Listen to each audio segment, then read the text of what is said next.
मर्द किसी औरत के पास उसी वक्त जाता है जब औरत उसे शह देती है। मगर आपको खुदा का वास्ता है,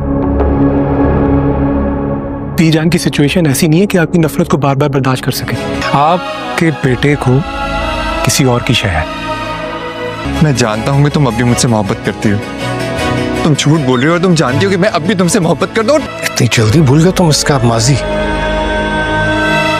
आयला अब मेरी बीवी है। कि जिसको जूते के नोक पे रखा था उसे सर का ताज कैसे बना लूं मैं? और मेरे घर की इज्जत है, वो भी उसके खिलाफ एक लफ्ज भी बर्दाश्त नहीं करूंगा। अब चाहे मुझे सर का ताज बना के अपने सरों पे मत सजाएं। तुम भी मुझसे मोहब्बत करती हो। मेरी बात आयला, मेरी बात सुन। ड्रामे से जब्त की आने वाली किस्त में हम देखेंगे कि आयला शामी के थप्पड़ मार देती है और शामी आयला से कहता है कि मुझे पता है कि तुम मुझसे मोहब्बत करती हो। और दूसरी जानिब शमसा आयला से कह रही होती है कि ओं को मैंने अपनी जूती के नोक पे रखा है, अब उसे कैसे अपने सर का ताज बना लूँ।